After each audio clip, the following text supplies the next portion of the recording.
Hi, beautiful. Today we are going over 5 areas for us to check in with ourselves for our spring wellness check to make sure that we're living happy lives, that we're living long lives, and also that we are going in the direction of God's plan for our lives, making sure that we are in alignment. Because anything left to itself will just go wild. If you think about if we left the planet Earth alone, which would be a beautiful thing, but everything would go crazy. The forests, the jungles would be wild. Think about a front lawn or a backyard. If you do not cut that grass, it's going crazy. We don't want that for our wellness and health. We want to make sure that it is in order. And also, you might be feeling that spring energy, that newness, that life energy. A lot of people consider the spring the new year and not January 1st because of the calendar change. And I don't know how true this is, but I saw a video saying that the reason why April Fool's Day exists is because when they changed the calendar to January 1st for the new year, there were people who were still celebrating the new year in April, like April 1st. And that's why they call them April Fools. But again, I didn't corroborate that before telling you. So make sure that if you tell someone else, don't be like me, go and corroborate that. So let's get into our 5 areas, and these areas are scientifically proven. I just had a green smoothie bowl that was so good, because people in concentrated areas of people that live 100 years or more, they all have these things in check. If you've ever seen the Netflix show about the Blue Zone, they go to different areas where there are centenarians, and in a concentrated amount, like there's a lot of people who live to be over 100. That's what a centenarian is. And these are some things that they do. So number 1 is super important, and this has been a theme for me, and it's community. So you need to do an audit in the area of community in your life. I actually looked it up, and as humans, we need 1 to 3 social hours per day. This means that we need to be interacting with people in real life socially for 1 to 3 hours per day to feel good. I feel like many of us are not hitting that mark. Maybe if we go out to an event, but every single day, 1 to 3 hours of connecting with people might be a bit of a challenge for us. But when you start including things into your week, it makes things easier. For me personally, going to church is one easy way for me to get those 1 to 3 hours. And I also am going to be going to a Bible study on Wednesdays. I went once, and I'm going to give it another try because I was like, I don't know if this is for me. But then a woman from my Bible study messaged me, and I was like, okay, this is a sign to go back. And so I'm giving it another shot, and that's going to help me more with my community aspect. So from January to now, has your community shifted in a way that is just getting better? Are you moving toward your goals in your social life and building sisterhood or brotherhood and communing with people, really creating real relationships? That's something that as adults, creating friendships and relationships, we have to be very intentional about, because we're not seeing people as often as we were when we were in school, and school made it really easy to make friends. And so if you're out of school and doing your thing, you got to be intentional. You got to make a real effort, and also it has to be reciprocated. So make sure that you're sending that energy of your love and your kindness to people who are also giving you that same energy, because otherwise it is not going to be worth it. Community.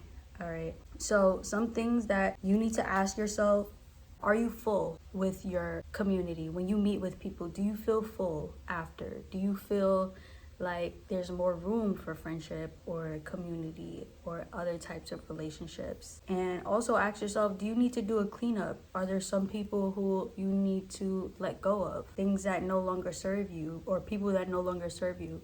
I am not a fan anymore of cutting people off. That is something that just don't desire at this point. I went through a phase where I was just cutting everybody off, and I believe that was the devil trying to get me into isolation. So shout out to my friends who did not let me cut them off, because they're real ones. And you can get into this mode where you might feel that you're better than other people. They might have habits that you no longer do, and so now you're judging them and you don't want to be friends with them. However, you can learn something from everyone. And that's one thing when it comes to community and friendship. You're gonna have to almost trade in the convenience that comes with your own single minded way of thinking, and you're going to have to deal with other people's thoughts and way of life. And if someone's toxic, that's a no. And that's why I'm saying, as we build friendships in adulthood, we have to be intentional from the very beginning.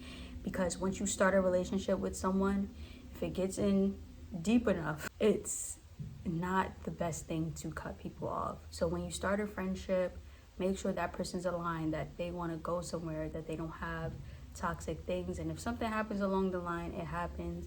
And it's okay to take breaks from friends. Just make sure that you're building that community the way that you desire. And also get some stable weekly meetings. Like how I mentioned church and Bible study. For you, it might be Wednesday bingo night or Wednesday wing night. Or also I do this Wednesday admin night with one of my friends. And sometimes we'll have other people there with us as well. And it's just a beautiful way to get social for a couple hours.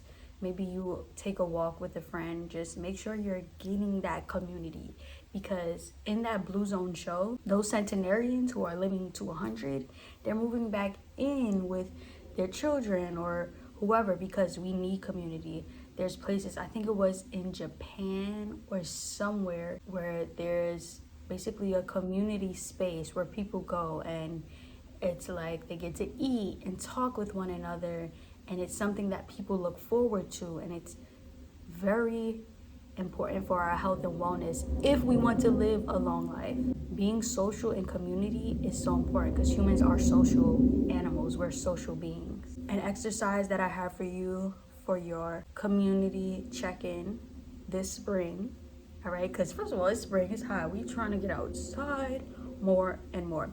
So an exercise is to hit someone up to hang out. Hit someone up. Could be anybody, but hit them up. Pause the video. Make sure you come back though. Or yeah, make sure you come back and hit them up. Ask them to hang out, or hit a few people up, ask them to hang out. And that's how you build community, okay? Now let's go into our next area, which is fitness. And I want to say, you deserve to love your naked body and be like, yeah, yes, that's me. Turn around, look in every angle, every direction. Yep, that's me. So if there's anywhere you feel insecure, sometimes, many of the time, it can be fixed with the gym. There's other things that we might not be able to fix with the gym, but even if you have other insecurities, if your body is toned and fit, it's like, wow, my body is toned and fit, right? And that's just one thing, okay, to think about. You deserve to love your naked body, but the thing about exercise and movement, the way that it is so healthy and healing for our bodies. These centenarians, they are moving, they are active. They're either stretching, they might be running, they might be doing some type of gymnastics or exercise that they have just been consistent with over the years. Movement is important. You don't have to necessarily go to the gym, but you need to be moving your body, making sure that your fascia is not tight, making sure that your fascia is loose so that you're releasing emotions, making sure that your body is moving and sweating so that your brain can get the chemicals, the happy chemicals that come from working out, so that your insulin is good, your blood sugar is good, that you're exercising your cardiovascular system, that you're making sure that all your organs have a chance to be good. If you think about your body from the beginning of the year to now, April, right? In January, where was your body? And now, where is your body? If there has been a change, congratulations, okay? If there has not been a change, now it's time to make one. We've stepped into quarter 2. It's now spring. Set a goal for yourself. It's time to move that body. It's time to be able to look at yourself in the mirror and say, yeah, I like that. No shame, no guilt. I love that. I love me. And also, just like I looked up how much social time we need, I also did some research on how much exercise we need. Now, the conclusion that I came to is that we need about 2 hours per week of intentional movement and exercise. And this is weird, like it kind of varies because, someone could walk for 2 hours per week, and that may or may not be enough. It depends on your body. But maybe you're doing some really intense workouts 4 days a week for 30 minutes, and that could be enough for your body.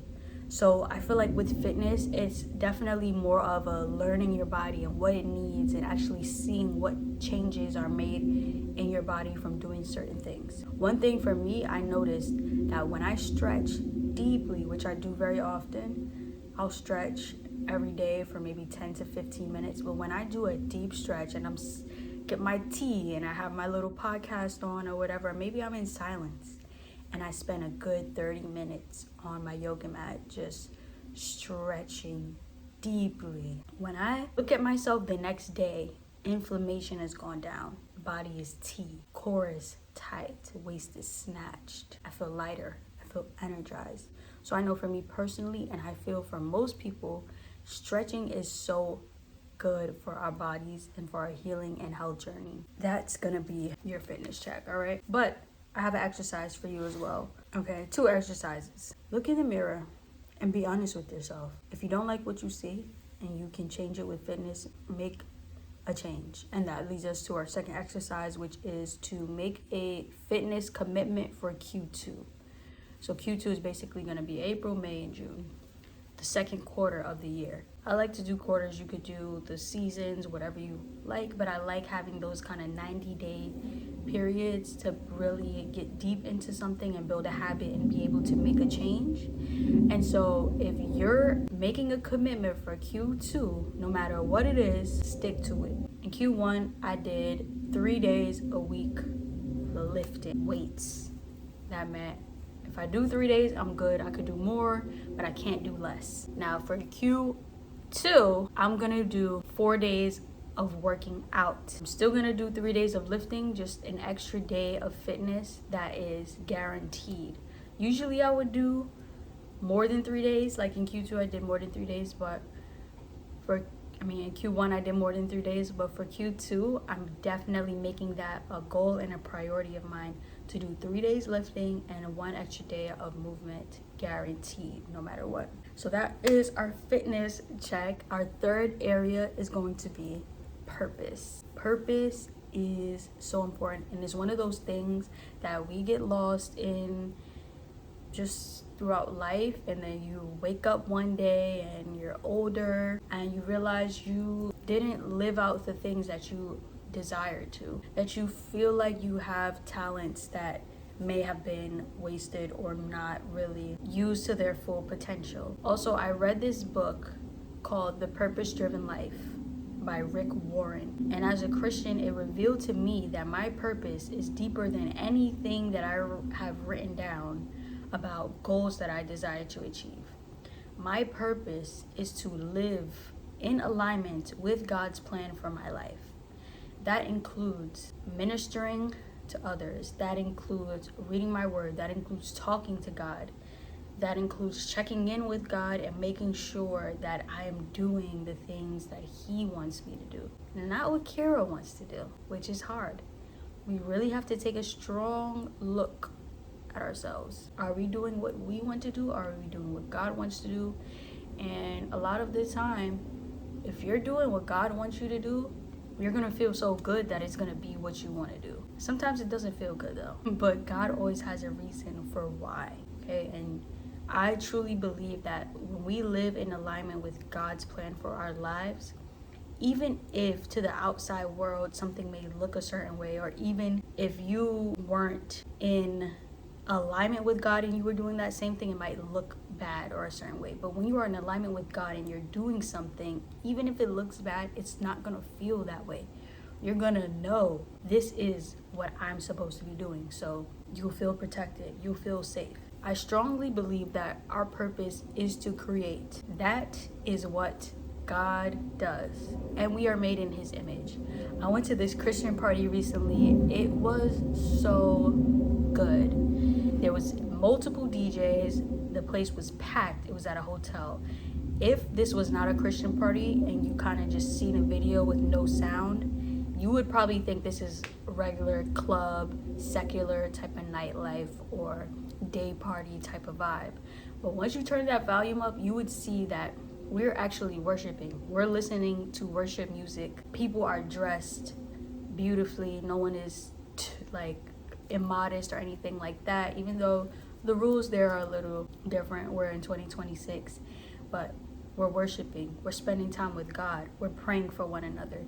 This party was so amazing. And there was a portion of the party where there was a spoken word from, I think, one or two individuals. And one of the guys who was doing his spoken word said something so beautiful. He said, "Why are you putting your art second if creation came first?" And that hit right here, because I have made a commitment to myself to post 4 times a week on my social media, like Instagram, TikTok, YouTube, short form. And I've been posting I did that for all of Q1, posted 4 times a week. And that goal or rule that I made for myself, because sometimes our goals are rules that we make, felt at the end of Q1 out of alignment for me, because I was not pursuing my art, which for me, my art is food, it's gastronomy, it's culinary art. I love to cook. I love to create in the kitchen and make healthy meals that taste delicious. And when he said that, why are you putting your art second if creation came first? It was like, dang, I'm creating all these videos, which are good, which I still believe in those videos because I'm helping people with their health, or I'm helping people to break out of their shell if they're shy, or I'm helping people with nutrition. Those are good things, but on the back burner is the art. I like to create. And it's like, even if I'm not showing people that I'm in the kitchen, I need to be in here more deliberately. And I'm also gonna just end up showing that as well. So if you have been putting your art second in the name of posting on social media, of pleasing men and not pleasing God, which God is the one who gave you the gift of whatever your art form is, God gave you that gift so that you can create and so that you can share that gift. Put your art first. Make sure that you're creating. That is a part of our purpose, and that is a part of the wellness check that we are getting done for spring. So for your exercise, go ahead and write down your dream. Take a moment. If you're using the gifts that God gave you, write down your dream. No limits to what can happen. You're serving others. You're under God's will. What does that look like? It may or may not occur, because like I said, God's plan is definitely always better than ours. But it's so good to allow yourself to expand and to feel the possibilities of how you can live out your purpose of living in alignment with God's plan for your life. For our next and 4th area of our wellness check, we're going to be talking about your whimsy. Are you goofy? Are you silly? Are you having fun? Are you playing around? Because enjoying life is healthy. Enjoying life actually helps you have a more positive outlook on life, which is good for our health. We can take things very seriously, especially today when there's war, when we gotta make so much money to live, when we're on social media and we're seeing all these people making money and building wealth, and it could feel like we're behind, or people doing cool things and we're not doing these cool things, and so we feel like we gotta hustle and bustle. That'll take away our light. That'll take away our childlike properties, which we need to be whimsical. Enjoying life and having a positive outlook on life is something that is integral in the lives of centenarians. God has given us the opportunity to live. And I feel like there's so many forces working against us, trying to keep us in this loop and cycle. People call it a rat race, where we're not focused on what truly matters. Enjoying life. We're only here for a blip. We're only here for a moment. And if you were to die tomorrow, God forbid, any of us die tomorrow, God forbid. But the reality is some people are. And are we okay with how we've been living today? And because of the nature of this area of our wellness check, it's pretty short, it's pretty quick. Your exercise is to activate your whimsy, is to have fun. This is something that there's not much of quantitative data and stuff that we can put on having fun and having a blast, but it shows up in our bodies, and it shows up in how much we are enjoying the time that we have here and how long we have to spend here on earth. Our last area for our wellness check, probably my top priority, is consumption and nutrition. And the reason that I'm grouping these together is because what we put into our bodies is not only through what we eat, it's also through what we watch and what we hear. Those can affect our mental health, physical health, just as much as what we eat can. So check in. Are you doing things that are toxic for your body, such as drugs, vaping, weed, alcohol? Are you watching TV that's toxic, or indulging in social media that's toxic, or not really boosting your brain power, probably making you more stupid, unfortunately? Those are some things that we really have to check in with ourselves about, especially because they can build up over the years.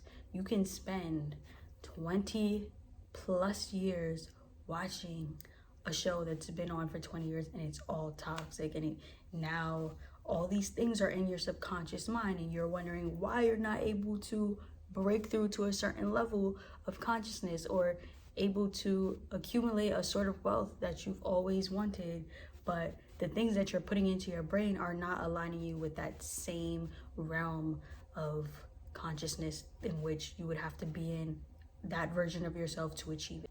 Make it make sense. It has to add up. Sometimes it's that simple. And you can kind of feel in your body when something doesn't feel good.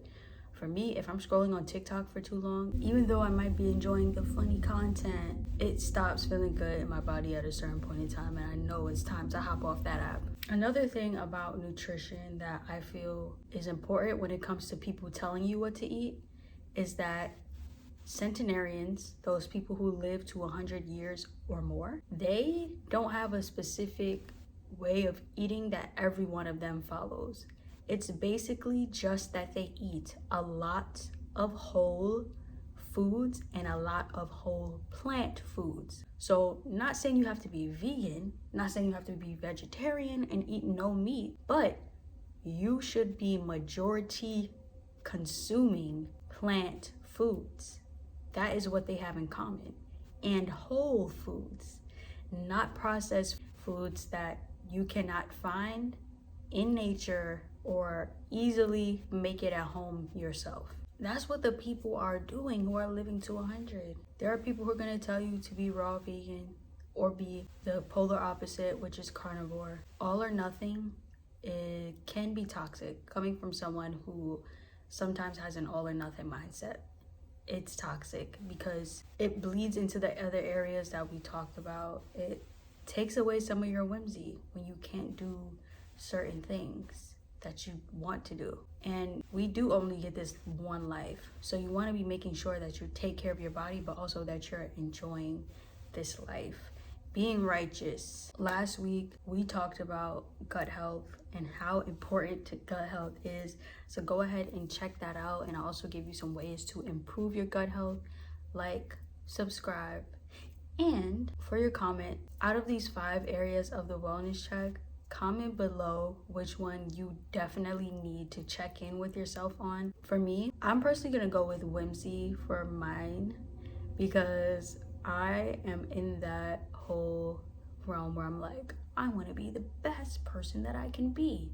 Personal development, my middle name. I need to be high vibrational all day long. And so sometimes that can take away from your whimsy, and that's not fun. So that's mine. Let me know yours. Also, the exercise for your consumption and nutrition portion of your wellness check is to cut out for the spring or for Q2 one toxic thing. Cut that thing off. This is the only time you can cut things off is when they're really toxic.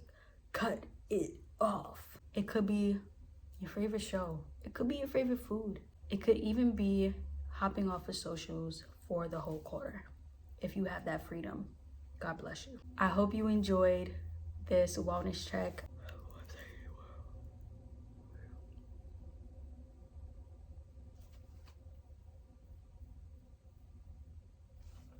I'm going to have a spring wellness checklist in the description below for you. So go ahead and grab that. Also, in the description, I'll have a link to the application for my coaching if you desire to be one-on-one with me and talking about your health and wellness. My name is Kira and I am a food and wellness leader. Stay golden.